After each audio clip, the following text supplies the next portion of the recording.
kanam waaye bu ñu sukkandikoo bu ñu jëfandikoo xel mu sell di nga xamante ni mbëkk miir parce que jabaram def na témoignage nee na il ne pouvait pas tenir sur ses membres loos bi da ko doon dëndal ba mënu ko samp ndigg li waxi nopp tànk yi membre inférieur est-ce que mbëkk miir damay laajte est-ce que mbëkk miir mën naa indi ndigg bu damm est-ce que mbëkk miir mën naa indi loos bu damm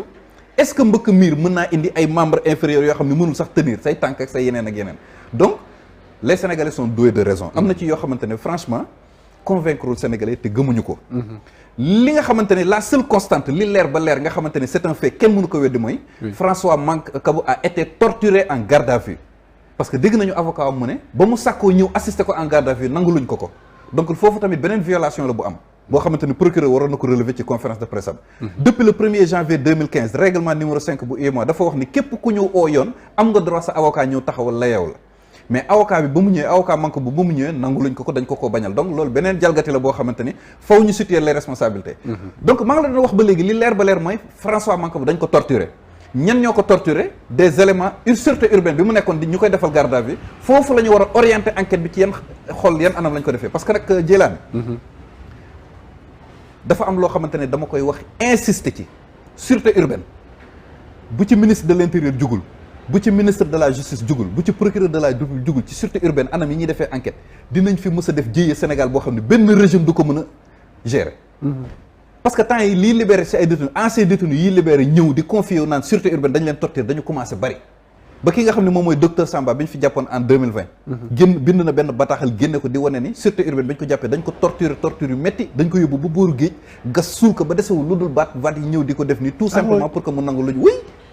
beaucoup d'anciens détenus yoo xam ne sûreté urbaine lañ jaar dañuy ñëw di confier wu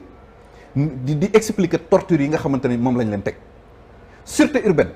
vraiment il faut que ñu xoolaat doxalinam ça pose trop de problème gis nga man bu ma ko waxee nag xam naa bu baax fu ma ko teg am na loo xamante ne fi ma toog ni du ma yegg fépp mais li mu mën a wax mooy sûreté urbaine kilifa yi nga xam ne ñoo ŋànk wàllum justice bu ñu lijjantiwul sûreté urbaine dinañ fa mës a indi problème Sénégal boo xamante ne benn régime du ko mën a gérer parce que dafa c'est pas normal sûreté urbaine gis nga ancien détenu boo dajale woon 100 groupes anciens détenus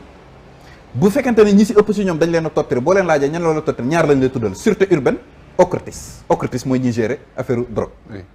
donc côté boobu il faut que vraiment ñu xoolaat doxalin ni foofu noonu xam ne torture yoon diglewu ko li ñu leen sant mooy ñu def enquête lu nit ki wax nga bind nga yem ci bind li mu wax PV mais dóor nit ki parce que mu reconnaître lu mu deful par force dóor nit ki pour que mu tudd koo xamante ne innocent la mais Djeylani am na ci méthode yoo xam ne bu ñu la ko tegee même boo deful da nga naan man la pour sauver sa bakkan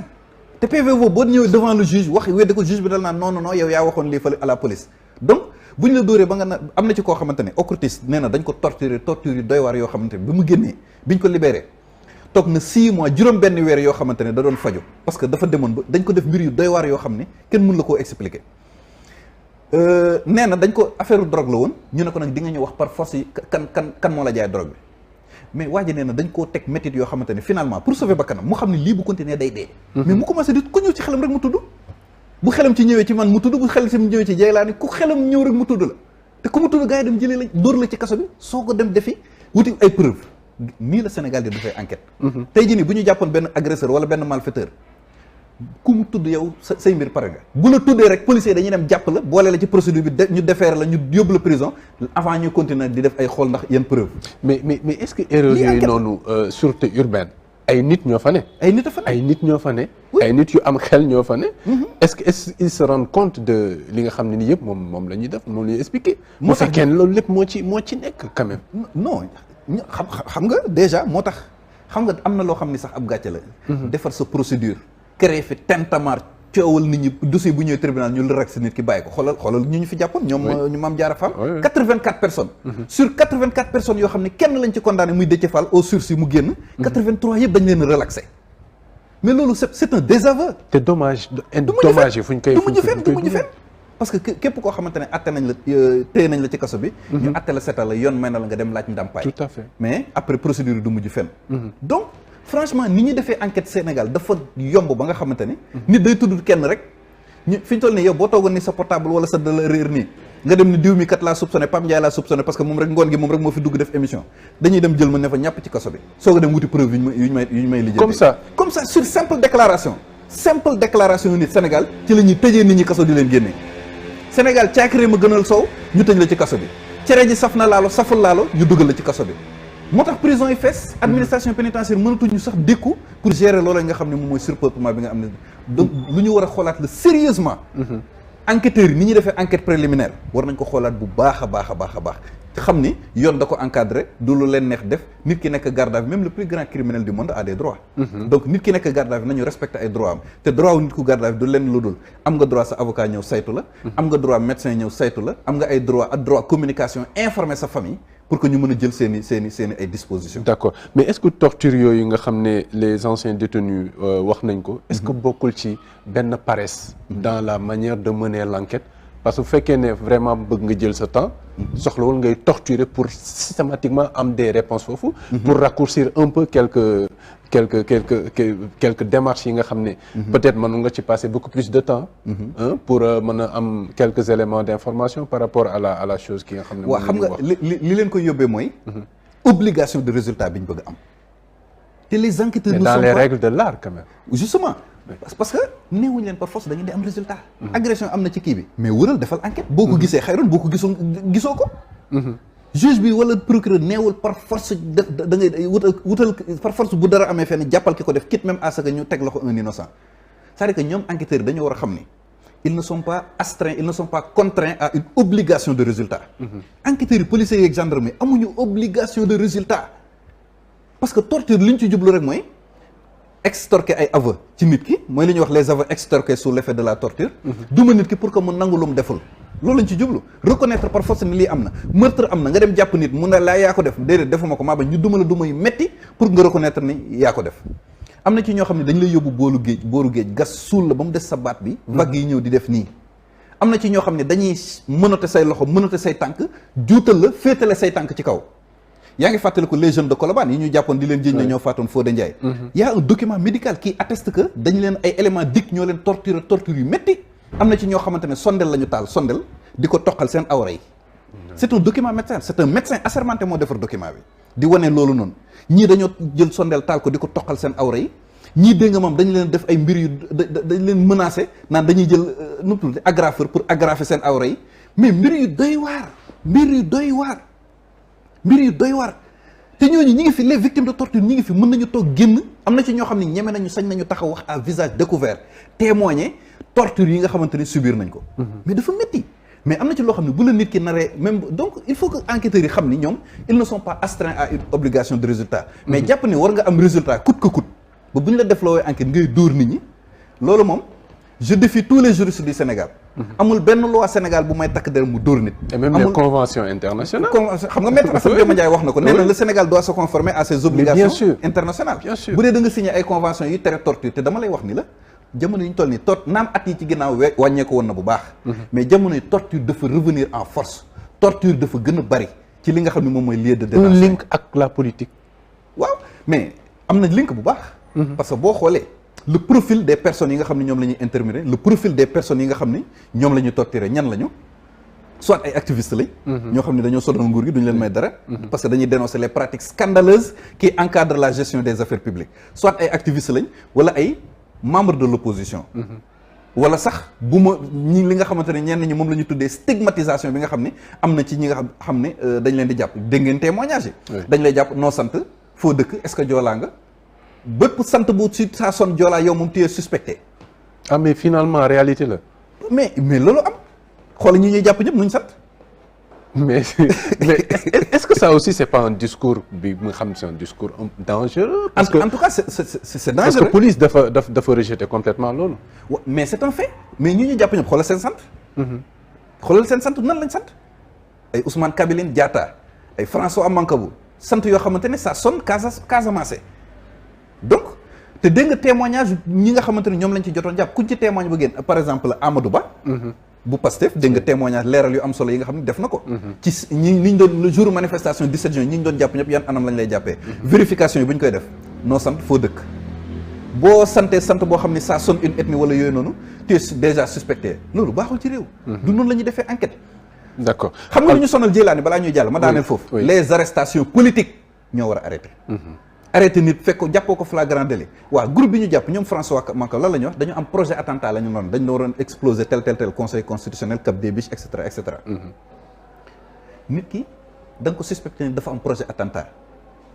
jugul sax doon jéem a def ba nga jàpp ko en flagrant délit kooku fan ngay mën a jëlee preuve matérielle parce que dañ ne pour ne lii yoon da koy tere il faut que mu am ñetti mbir yu daje il faut que mu am loi ba koy tere il faut que nit ki mu am preuve buy wane nit ki def na il faut que nit ki amoon yéene def lu yoon tere waaye léegi ban preuve la ñu mën a te parce que ñi commencé wuñu woon jëf-jëf ji même bu dee amoon nañ projet attentat commencé wuñu ko jóg exécuté ko léegi fan lañ mën a génnee preuve buy wane loolu parce que Sénégal xam nga la tentative est punie comme le délit consommé boo doon waaj a def te jotoo def yoon da lay atte comme que def ba pare boo doon waaj a violé te jotoo violé sax bu ñu lay atte dañ lay atte comme que violé ba pare loi wu Sénégal noonu lay doxee nga doon waaj a sàcc wala nga doon waaj a agressé te jotoo ko def sax dañ lay atte wu ko def ba pare loolu mooy tentative mais fii pour le cas d'espèce tentative sax dafa amul parce que ñii ñëpp ay arrestation préventive la c'est comme si daaw bi ñu fi arrêté en même temps Guy Marius Sagna Assane Diouf ak Clédor Sène dossier fan la mujj déggatoo ci dara libéré nañ leen dossier ba tàbbi na géej d'accord en parlant d'enquête pour terminer ci point boobu ci affaire Mancabou bi wax nga enquête bi dañ ko confier police alors que police la ñuy tuumaal ci wàllu torture bi yaakaar nga ne foofu peut-être ça pourrait aboutir positivement man de damaa jàpp ne du mujj fenn parce que à chaque fois enquête yi ñu fi toppoon ay policiers yëpp ñu jël enquête bi jox ko police après mujjul fenn la mujjul gendarmerie gën a dal sa xel moo gën a dal sama xel pour mbir mi mën a am tëddee njaaxaanaay mais loolu mënul nekk d'accord donc alors beneen point bi concernant une autre personne dans la même affaire force spéciale présumée faut qu'on rajoute présumé parce que dara leerul quand même boobu ba léegi ci mbir yi li ñuy wax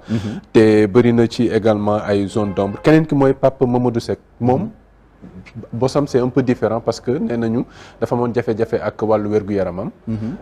ñu transféré ko fële ca pavillon spécial bu hôpital de Dantec ci la ñu am jafe-jafe finalement mu mujj évadé wu évasion boobu directeur de l'administration pénitentiaire def na ci sorti moom aussi pour expliquer mais à culpa finalement la ñuy def ci liggéey bi nga xam ne waroon nañ ko def wax nga nekkale nekkul woon ci loxoy administration pénitentiaire parce que jot ñu koon mettre sous mandat de dépôt kii c'est le cas il était effectivement entre les mains de l'administration pénitentiaire foofu aussi est-ce que liggéeyu administration pénitentiaire aussi dañ ci war a teg bët de waaw xam nga déjà comme ni nga campé précision affaire bi loolu mooy différence bi entre les deux cas Pape Mamadou Seck moom jotoon naa dem Rebeuss mais yàggu fa waaw avant ñu koy génnee yóbbu ko pavillon spécial li may njëkk a leeral mooy ñu bëri dañuy dégg pavillon spécial te xamuñu pavillon spécial pavillon spécial prison la bu nekk biir hôpital Dantec xam nga loolu ñu ko xam bëriwuñ biir hôpital Dantec hôpital Aristide Le Dantec am na prison bu ne ci biir prison boobu mooy pavillon spécial. ñëpp ñu bëri nag jàpp nañu ne dañu bokk ak yeneen maladies yeeg. non bokkul. boo demee fi yeneen maladies di nekk maladies yi nekk Dantec ak pavillon spécial bokkul. boo demee ci biir fi pavillon spécial nekk. pavillon spécial ab prison la bu nekk biir hôpital Dantec. boo xamante ni détenus yi feebar lañ fay génne. lañ fay yóbbu loolu mooy leeral bi nga xamante ni bëggoon naa parce que Sénégal 37 prisons moo fi am. ci biir 37 bi 8 prisons yi Dakar lañ nekk. pavillon spécial nag. 8 benn la ci 8 prisons yi nga xamante ni moom moo nekk Dakar. deuxième précision bi ma ci bëggoon wax mooy. pavillon spécial mooy prison bi gën a yomb rëccee Sénégal. ah oui laaj ma lu tax. ndax la parce que foofu détenus yu feebar lañ fay yóbbu. donc surveillance bi ni muy taree ci yeneen prisons yi du taree fii parce que on suppose que ñii ay nit ñu feebar lañu amuñu yenn kattan yi wala ils sont pas en mesure mën a rëcc. am na ci ñoo xamante sax parce que foofu ay lal comme lalu hôpital lal ba ngay tëdd dañ leen di mënote ci bopp lal bi. surveillance ak bi nga xamante ne ak rigueur bi ngay àndal ak détenus yi nekk ci yeneen prison yi mënoo ko def ak ñii donc fii da ngay xaw a yolomal tuuti donc parfois ci yolomal boobu noonu la ñenn ñi mën a profité pour rëcc loolu précision la boo xamante ne bëggoon naa ko def ci mbirum kii bi moo tax buñ ne Pape Mamadou Seck évadé na